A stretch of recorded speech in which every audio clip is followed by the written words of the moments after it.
Okay, well, thank you for having me. My name is Jeremy Walker, and I'm glad to be here. Our organization has been friends of Chalcedon for a very long time, and so I'm very honored to be here and to speak to all of you. Well, I'd like to just start by, as we're discussing who I am. I'm married, my wife's name is Abigail, and we have 11 children, and we have one on the way, and so 12 children very soon. And I'm a manager of a preschool, a Christian preschool here in Southwest Florida, and the Bonita Springs, Naples area. Now, I'm also not only just the manager of one of our locations, but I'm also the regional supervisor for all 9 locations. So we have 9 Grace Community School locations here in Southwest Florida. We have in my school alone, each and every day, about 200 students per day in our facility, anywhere between the ages of 6 weeks old all the way up through the age of 12, after-school programs and summer camps and things like that. Our schools as a whole, we have 9 locations here in Southwest Florida, between 1,800 students to 2,000 students per day in our locations. Also about me as well is that the operations manual, we have an operations manual for how to run schools, and in particular Christian preschools, and I'll get to discussing that in a little bit as well. I was the author of our operations manual, which breaks down how to run a school. So it's not really theoretical. It's all the stuff that you have to know in order to run a school. And I'll get to that in a minute. But we also created the College Can Begin at 2 preschool curriculum. So it goes from the ages of roughly 2 years old up through about kindergarten. And we'll discuss that as well later. We also have a Grace Community School reading program, which teaches phonics. It's a phonics-based program. If you're familiar with Sam Blumenfeld at all, which I'm guessing people with Chalcedon would be familiar with him and his work, you'll understand the importance of phonics-based programs for reading. And we can teach children as young as 2 years old to read, and that's part of what we do in our schools. I also oversee what we have is a GCSE apprenticeship program, where we also train people how to run Christian schools as well. And I've been running schools and been managing schools for about 19 years now. I started when I was about 19 years old, working in Christian education, and I'm 30, almost 8 now, and I've been doing that for quite a long time. Grace Community School as itself has been open since 1986, when the first Grace Community School location was opened by Ellsworth McIntyre here in Naples, and of course has grown exponentially to 9 locations from Naples, Bonita Springs, Cape Coral, Fort Myers, and in Port Charlotte, all up in the Southwest Florida area. And we've had about 32 years now of success, and we are very profitable schools. We have a business model that works, and we are distinctly Christian. As we were talking earlier, I've heard Mr. Mark Restrini and I heard Martin Celebrati talk about the importance of reconstructing things. Not just talking about them, but putting them into practice, about how we're going to actually put things to where they are viable, making alternatives that are Christian-based. And so our field is Christian education. And so that's basically about me, kind of a synopsis about what I'm all about. And so I'll go ahead and go into now discussing more about preschools and education itself. This whole conference that we're having today, I've heard Mark Restrini talking and Mr. Celebrati, the importance of Christian education. We run schools, and our school year just started. And on the sign outside of one of our schools, we do different before and after care to the local schools in the area. There was a sign that said, "The future is here." And it was on the sign of the school there. That's something that we want Christians to learn and to figure out and to become part of, is that the future is in education, especially with students. The things I'm going to be discussing today is mostly about Christian education, but also mostly early Christian education and the importance of that and why that's important. Now, Mark Restrini was talking earlier about worldview, and Martin Celebrati, he also touched on worldviews as well and the importance of them. But when we talk about worldviews, we're talking about how a person sees the world, their moral values, and when a person is developing as a child, as an infant, that is when their worldview is developing as well at the same time. They're developing their morals, they're developing how they see the world, and they're developing how the world is supposed to operate, how it's supposed to work. And that's why we stress early Christian education in particular, which of course doesn't stop there. Of course, it goes all the way up, as Martin Selbrady said, all the way up through adulthood. But we do stress early Christian education for many reasons. Now, the people that get there first, they get to influence the child first. They get to influence society first. And that is something that we like to be part of and want to be part of. And we're trying to convince other people the importance of that, getting there first, not just trying to combat all the bad education, the bad moral teaching, the bad worldviews that are out there. And there is a place for that. That's called the discipleship. The mandate to go out and disciple all the nations is part of that concept. To go out to people who don't know the gospel, they don't know the law of God, they don't have the standard, and we're teaching them something brand new. But then you have the concept of what happens next. What are these parents supposed to teach their children? Are we always supposed to be combating worldviews that are wrong? Or are we supposed to be instilling into people the correct view of morality, the correct view of the world, the correct view of God at the beginning, so that we're not combating later on what's going to happen? Now, you can't see it, but here in my home, I actually have on the wall over here, because we have 11 children. It's one of my favorite Bible verses. It's actually Psalms 127, 3 through 5. It says, "Lo, children are a heritage of the Lord, and the fruit of the womb is his reward. As arrows are in the hand of a mighty man, so are children of the youth. Happy is the man that hath a quiver full of them. They shall not be ashamed, but they shall speak with the enemies in the gate." So it's no wonder, no surprise that children are important, and they're important to the future. And that's why the sign that said the future is here was so impactful to me, because people that are non-Christian, they get this idea. We could sit here and cite different things. I don't want to spend time citing different people, but some people have cited the fact that you won't come onto my side. Don't worry about that. Your children are mine, and they are going to be on our side. See, the non-Christians have figured this out. In fact, there's been a push, which most people maybe here may not be familiar with if you're not familiar with education and early childhood education as we are.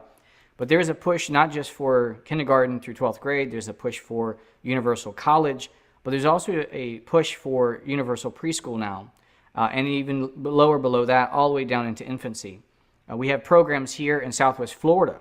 They're called ELC programs, Early Learning Coalition programs, which seek to finance parents to put their children into state schools. So they understand very quickly that they want children, all children, in state-run facilities. And the Christians, because they've not gotten into the realm of education, they've not gotten into specifically the realm of early childhood education, there is no alternative. There is no alternative for parents, and lots of parents have to work for various reasons, economic or otherwise.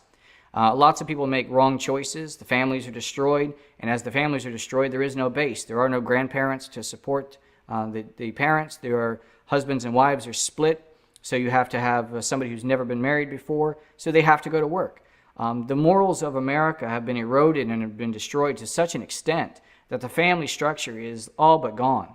And I was listening to Rushdoony as he was talking one time about the family structure, about religion and private property. And he said, if you want to destroy religion and private property, you first destroy the family. And the statist schools and the government have done a very good job at destroying the family. And because they've destroyed the families, they've also destroyed the fact that the family can actually do its function, which of course is to support their children and to educate their children. A big push is to get out there and to push homeschooling, and I think it's a very good thing. But a lot of people just can't do that. And it's done because of all the choices they've made over the years, the worldview that they've had, and now they're paying the consequences for those worldviews. So these people are out of the home, these children are being placed somewhere, and there are no alternatives to humanistic status education. Now our schools, being 9 schools, are actually a powerhouse in this area. We have the best preschools out of any school in the area. We have the lowest rates of any school available. Every single child care facility in the entire area has higher prices than us. We have the best prices, the best facilities, the best staff, the best everything. And we're Christian, completely 100% Christian school. Part of this as well, which I want to discuss briefly, somebody asked me one time why I think that early childhood education is important, and I didn't think about it at the time, but it came back to me, the concept of the widows and the orphans. And God has a particular blessing for those people who assist widows and orphans, and also a particular curse for those that do not. Now, widows are those who have been abandoned for one reason or another by death or otherwise, and orphans are those who have lost their parents for one reason or another. And it's not just physical, it also is a spiritual level as well.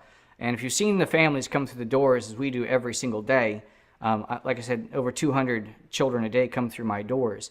We get to see the broken families. We get to see the broken women that come through the doors. We get to see the broken children that come through the doors. Abuse on all sides of the women and of the children. And so part of what we do, I would definitely quantify it as early childhood education is specifically a program developed to help these types of people who are vulnerable, who need the most help. The families who should be teaching their children about morality and how to live have abandoned them. And so we're stepping in as helping those parents. And that's something also that people like the ideas. We're talking about ideas, and Chalcedon is absolutely wonderful. The materials are absolutely fantastic. But we're supposed to move beyond the ideas into action. And that's where our school's Grace Community School has done.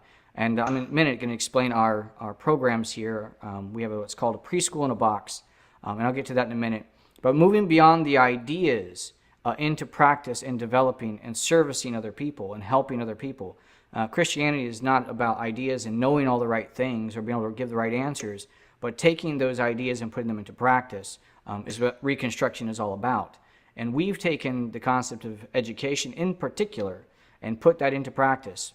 And we want to help other people be able to do that as well, because as I said before, we have a sustainable business model where the Christians can actually operate a school, not have to worry about the donations of other people because they are self-sustaining.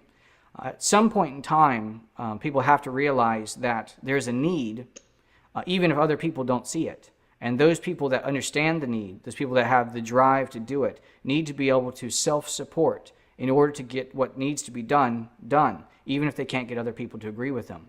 And our business model that we have for our schools has done that. It's very much a family-run Christian school model. It can also be retrofitted for churches and things like that as well. But the primary goal is to have it run by a Christian family. To give you a good example of what I'm talking about, my wife and I work side by side every day at school, and our 11 children are there at the school with us. So we're able to provide financially for ourselves. Husband and wife are able to work side by side. As we know, if you have any biblical knowledge at all, that husband and wife, she's a helpmeet to him in his calling. And in this fact, the husband and wife are a team working side by side. And the fact of working in education is, and seeing this family structure, you're presenting something to people that they don't get to see. Mr. Mark Rushton was talking about the concept of the worldview. And so when a family, Christian families run a school, and their children are there, and they're seeing people who don't, they don't limit their childbirth, they work side by side. We get the question all the time, how can you guys work together all the time? Because they just don't get it. The normal worldview is that husbands and wives are fighting all the time, they don't get along, and they could possibly never work together. But then they see Christians working side by side. They see the Christian children. They're not acting the same as their children or other people as well. And we get that a lot. And not only that, but also the children that are there. The Christian family is a witness to something they never get to see. Just to give you a short story of what I'm talking about the differences between having a family or in Christian school and showing children a new world, a completely different world than they're used to. We had one child recently. The mother, of course, was not married, had a boyfriend. He was abusive. And this child actually had to leave the home in the middle of the abuse and run to the neighbor's home because the mother was being abused by the boyfriend, and she had to have the neighbors contact the authorities so that the abuse would stop. This is not what they get to see. They don't get to see a Christian family. They don't get to see when we talk about the materials that Chalcedon has, we talk about the Bible, we talk about Christian ethics, Christian values, worldviews. These kids, they have no idea what that is. That's not what they see. They don't go to churches. Their families don't operate according to God's law. They don't teach God's law. They don't show forth or model God's law. So whenever kids can come into a location like ours, a school like ours, a Christian school, preschool in particular, that makes an immense impact. And it's not just simple book learning, but these families, many of them, we spend 10 to 12 years with the majority of the kids that are there. Now, it varies, of course, based on a lot of them, but we become a very integral part of the family for the fathers, the mothers, and the children in particular. And they'll come back years later to come see us, and they expect one thing. And this is something I think is very interesting and important for the worldview concept that you guys are talking about today, is that when those kids and those parents, even though the world is a very messed up place, when they come to Grace Community School, when they see Reverend Jeremy, they see Miss Abby, they see their kids, and they've been there for 8 to 10 years, then 8 to 10 years go by. They haven't seen us in 8 to 10 more years. This kid might now be 20 years old, and recently we just had that. A 20-year-old kid, an 18-year-old kid came back to see us, and there they were. There was Reverend Jeremy, there was Miss Abby, there were their kids, they were all there, and they expected to see us. That is presenting a worldview that no one gets to see. It's not like going to church one day a week. These are people that you spend day in and day out with, 5 days a week at least, minimum.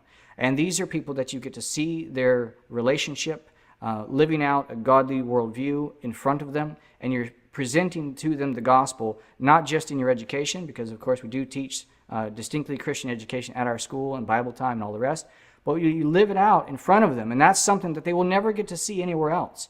And attending a church or a revival meeting, I don't care what it is, they don't know these people. They don't get to see them, but every single day when they come, they get to see something they've never seen before. And so that's something that Christian preschools in particular get to do that no one else can do. No one else can do that. And so our goals and our current thrust is just that. Now to move on, as we're discussing these things, we do have many things, as I've already said. Our Preschool in a Box is one of the main things that we recently have. And we just recently partnered with Chalcedon, and it should be up on their website soon as well, and I'm sure there'll be an announcement soon. But we have made our Preschool in a Box available to Chalcedon as well, and we have it on our website. Our website is GCSapprenticeship.com. That's GCSapprenticeship.com. And also should be soon available to Chalcedon as well. What it is that we do with our Preschool in a Box, it's all the things that you don't know. If you were interested, or you know somebody that's interested in Christian education, but you don't know where to start, that's what this does. It takes away all the guesswork. There's literally no part of running a school that we have not already developed over the last 32 years. When we have an operations manual, it's not like somebody is sitting down and saying, these are some ideas that we think would be good to implement. But we have 9 locations that are profitable, more than you could think. And not only that, but sustainable. And I've been running my location in Bonita Springs for 19 years now with my wife and my children. It's a sustainable business model that more than cares for my family's financial needs and everything like that. And it's something that, like I said, we've developed the operations manual that's just part of the Preschool in a Box, which takes everything out of it. It doesn't matter what it is as far as the operations manual is concerned. If it's practical advice, if it's about sales and how to sell people, it's about advertising, public relations, how to be a manager, how to operate a school. If you're going to be teaching infants, if you're going to be doing and caring for them, if you're going to be doing preschool level children, after school programs, it really doesn't matter what part of running a school actually is, but our operations manual handles everything in detail, and we actually use it on a day-to-day basis to operate our 9 locations. So it just takes away all the guesswork, everything that you could possibly think of, and we already have it down in print and made it available to other people. We have no secrets to keep. We make it all available to everyone else, and this is why we were very happy that Chalcedon was so forthcoming in wanting to help us to promote this idea, because we want to take the concept of Christian education and put that in the hands of other people and say, you don't have to reinvent the wheel. We already have a sustainable business model that works, and if you have the desire or in the will to do this, we will help you develop this idea for you, because we already know how to do it. You don't have to go find somebody and try to figure out all the details yourself and spend 32 years. You can take all that experience and get it right now. Beyond that, we also have inside our Preschool in a Box is also our College Can Begin at 2 curriculum. And that basically is, if you were going to look at a school, the operations manual is how everything runs. Staff, management, public relations, bookkeeping, all the stuff in between. That's the how it runs. But then the next part is, what do you have that you do, which is your curriculum. What do you teach? What do your schedules look like? What are your games? What are your activities? What does your reading program look like? Your math programs look like? All the stuff in between. And what we've done is we've taken all that and developed our own curriculum. And there's a lot of curriculums out there, a lot of very good curriculums out there. But one thing that we've always had in 32 years of business, we've always had to purchase other curriculums from other people. And if you know anything about it, curriculums can be very expensive, and you normally have to repeatedly purchase them because people are in the curriculum business. They sell curriculums. But our schools developed our own because we didn't want to have to keep purchasing them from someone else. Once again, we're very self-sustaining, and if you're going to be self-sustaining, you have to do everything better. Spend less money, have a better product. And so our College Can Begin at 2 curriculum is developed to where it's you never have to purchase it. You can create your own materials. We have digital files, so you never have to purchase anything again. If you lose something, you just print it again and you have it for yourself. And so our College Can Begin at 2 curriculum is an absolute full program. If you want to see what it looks like in practice, look our school's website up, gracecommunityschools.com, is an S at the end, .com. And you can also find us on the internet, on Facebook in particular. Look up Grace Community School. You should find us on there as well. And you'll get to see all the stuff we have on there, all the special days and events we have. We have a very big following on social media because our parents are so excited about our programs. And that's something we make available to other people as well. We also have, I mentioned earlier, our preschool reading program, which we also developed as well to teach phonics to very young children. And we're very good at teaching reading. We also have not only the flip books and things like that so that a teacher can just sit down on day one and just go ahead and teach reading the first day without having to work out the details. It doesn't matter if you've had teacher training or not. Our programs are developed to the way a person with almost no experience can teach a child to read from day one. We also have on there audio files as well, just in case you may not be caught up on phonetics or how to teach phonics. We have that covered. We've actually done all the audio ourselves, professional audio. And in about a week, we're going to be also finished with another thing we've also done, which are videos. And you can also take the videos and we'll teach you how to teach reading. And also you can use it to also teach your students, which is also something we've implemented in our schools. So at the same time as you're training maybe a new teacher on how to teach reading, your children also don't have a lapse because the teacher may not be as trained as they could be or should be. And so the program itself just kind of operates and continues to function. And from day one, pretty much you can sit down with our type of manuals and operations stuff and curriculum and phonics programs, and you can start running a school. It's really that simple. And now it does take expertise. It does take commitment, and I won't kid you at all. Running a school is something that does take commitment. But if a person has the desire to do so, and they just lack the knowledge in how to do that, then that's what we're all about. Now, our schools in particular also have an apprenticeship program. There are people that we bring here all the time, which can come to our schools and can work with us should they desire. And we have many apprentices right now with us already, and I have a couple at my school already that I'm training as well personally. And what happens with the apprenticeship program is they come, we have a 1, 2, and 3 year program if they want to come and learn how to run a school. We have free housing for the people that come. We do young men and women. We also have the ability to have families come as well. There we have an interview process where you go through that, of course, to vet people, to see their commitment. And then, of course, they not only have free housing, not only do they get to apprentice underneath people like us who know exactly what we're doing and we can teach that to other people, but we also have programs where they actually earn a college degree. They can earn a bachelor's and a master's degree, which is also completely free as well. They don't have to worry about that as well. And many other things about our apprenticeship program. So if anyone is interested in that concept, in the apprenticeship program itself, you can go to our website, which is GCSapprenticeship.com, to learn more about that. You can email us, which is gcsapprenticeship@gmail.com. That's our email. And you can also contact me via phone if you just wanted to. My phone number, I believe, is on there, but it's 239-234-2799. Now, all these concepts and all these things are very important, and our main goal is to help people. If a person is interested in just seeing an operation, to see what it looks like, we invite people to come and visit us. That's something we definitely encourage people to do. If you wanted to come down for a day and visit, we encourage people to come down and visit us just for a day to see what it looks like. If you want to come down and have somebody like a teacher or somebody who's thinking about running a school and get a sense of the operation, you can come down for a little bit longer and just visit with us. We also do consultations for people as well. That can be in person, that can be on phone or via email and things like that. But our basic goal is to help people get outside of the idea of theory and to get into the idea of actually doing something. As I said before, the concept of Christian education, it takes work. It takes commitment. It takes somebody who wants to actually make a difference in people's lives. And I can tell you, I've been doing this for 19 years now, and you can see the differences in children almost right away whenever they come to your school. You can see the shaping of their worldviews when they come to your school. You can see the shaping of even the parents' worldviews as well. Now, one of the things that we get the question of is, well, who do you serve? What kind of people come to your schools? What kind of people should a Christian school allow to come to their schools? What kind of parents? What kind of students? Well, the easiest thing to think about is, well, who needs the gospel? Who needs to be helped? Who needs to be taught? And that's everybody.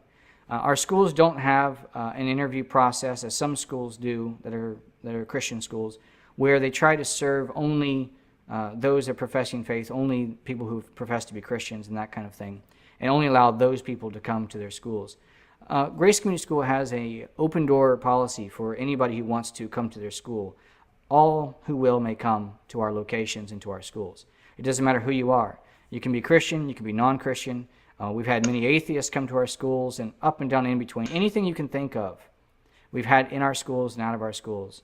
And if a person is willing to bring their children to us, then we're willing to teach them.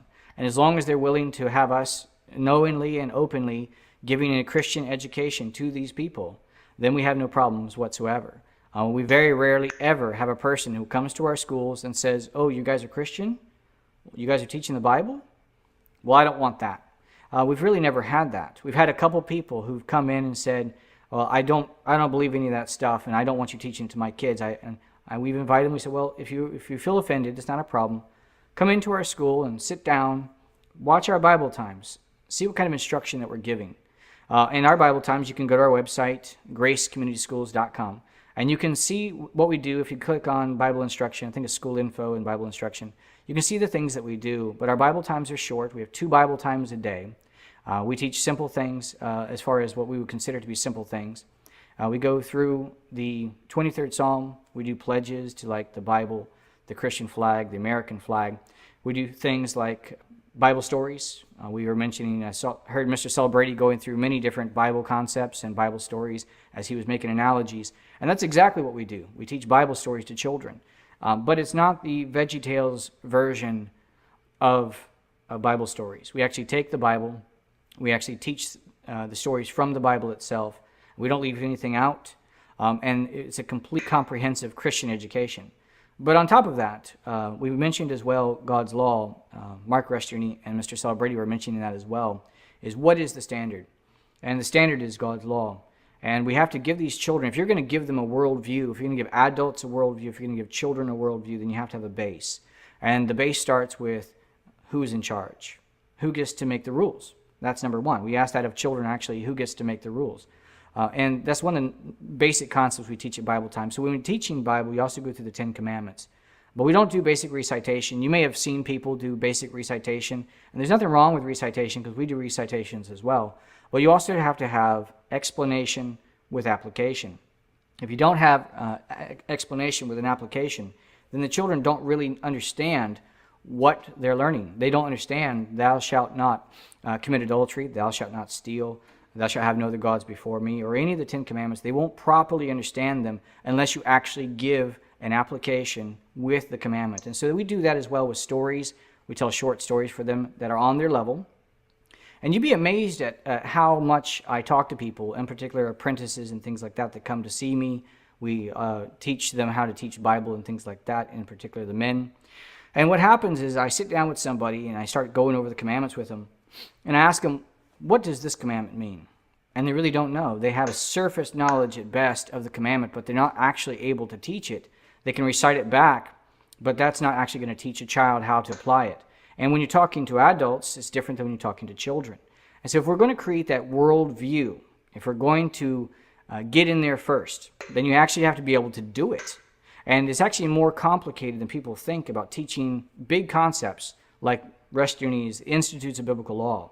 Taking that tome, absolutely wonderful book, it's actually my favorite book that he's ever written, but taking that book and making it condensed down to where a child can understand it, that's something different. That's something that we do, and we also teach people how to do that as well. So that's something that is part of our school, it's part of our instruction. But as I was mentioning before, the parent who came in who had a problem with it came in and sat down and listened to the Bible time that we had. And after I was done, the man was a professing atheist, but after we were done teaching Bible, I heard everything that I had to say and everything I was teaching to the children. Afterwards, I sat them down and I said, well, do you still have a problem with your child being in Bible time? Do you still have a problem with the school? And at the time, I was teaching about honoring father and mother. And the guy looked at me and says, well, I don't have a problem with that, so I don't think it'll be a problem. See, people think that just because somebody's a professing atheist, they think that just because somebody's made some very bad choices, they don't attend church and otherwise, that somehow they're always at war with God. And they are, but they are conflicted. The reason why they're conflicted, as we've already learned, is because they have the commandments written on their heart. And so the open door for us is that parents, having made so many bad choices, and we see them on a daily basis, they're not proud of their choices. It doesn't matter if they're Christian or not. They can see their lives, and their lives are falling apart left and right. They know they're falling apart.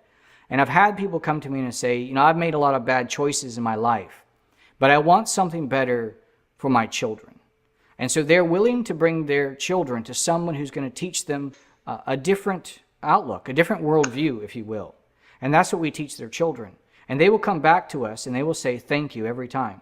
It doesn't mean that we're necessarily going to convert the parent. It doesn't necessarily mean that we're going to get them to attend our church or something like that. But it will do is that we are giving the children and the parents something that they need. And we are ministering to them and filling that need of giving their children a moral foundation. We're giving them that moral education that they're not getting at home. And the parents, they themselves know that they're not going to follow it. And they also know that they're not going to show it. But what they do want is they want something better for their children. And even if they won't accept it themselves, they won't necessarily do it, they want their children to still learn the things that we're teaching them. They want them to learn about God. They want them to learn about God's commandments. Because they do want something better for their children. Their lives are falling apart, but they don't want their children's lives to mimic their own. So it really is an open door.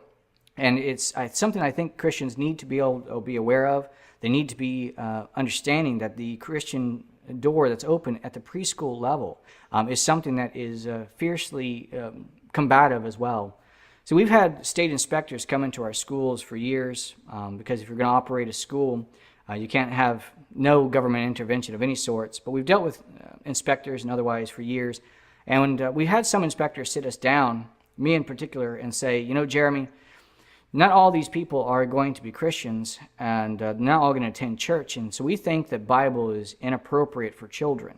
We think that the Ten Commandments are inappropriate for children. See, as Christians, we may not understand sometimes that there's a war going on, but the other people do understand that. The non-Christians get that, especially those that are involved in state education and the inspectors in particular. So even if the parents themselves may not be on a conscious level knowing about this war that's going on, the state inspectors do. Government education or statist humanistic education understands the war, and so do we. And I remember telling the person, I said, well, you might find it inappropriate, but all of our parents are paying customers, and because they're paying customers, they're free to come to our schools or leave our schools at any point in time. And so I'm aware that you don't think Bible is appropriate, but all of our parents do, and they do have the right to choose that if they wish. At that point, the inspector kind of stopped talking and kind of left me alone at that point. But there is a war going on. We want to help other people like ourselves to start schools. We want to inspire them to do that. If we can help you, that's what we want to do. Our preschool in a box is something that has developed 32 years in the making, like I said, and it operates our 9 locations at our schools right now. It's what we do day in and day out. It's everything we use. We also, of course, like I said, we have an apprenticeship program. If you have somebody, your children, yourself, your family, or whatever, and you want to get started, but you're going, even if I get these materials, I may not know how to use them. That's also true. Like I said, it takes experience to be able to actually run a school because it is running a full-or business operation. It's not something simple. Anybody who tells you that running a school is simple just doesn't know what they're talking about. It does take a lot of effort and a lot of energy. And so we're trying to help people. So if anybody's interested in that type of idea, apprenticeship with us, direct teaching from us, we will do that.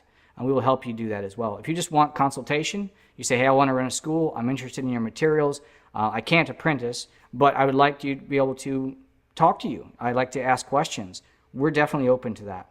We'd be glad to help you any way that we can as far as consulting you and things like that. Now, this presentation is, like I said, only 30 minutes, so I'm going to be closing up here. Hopefully, I've given you guys some things to think about. That's what we're hoping to do. We want to thank Chalcedon for inviting us to this venue. Our schools have been huge proponents of the Chalcedon Foundation, and we're continually trying to promote others to support Chalcedon and to help them in their efforts as well. And so Mr. Celebrati, just the last thing I want to say before we're done, mentioned about people being off the platform, and we're also starting something as well, which to hopefully promote Rushdoony and the Chalcedon Foundation, and that is rushdoonyradio.org. If you're not if you haven't heard of that, look into it as well. But if you want to contact us, gcsapprenticeship.com or gcsapprenticeship@gmail.com is our email. Thank you.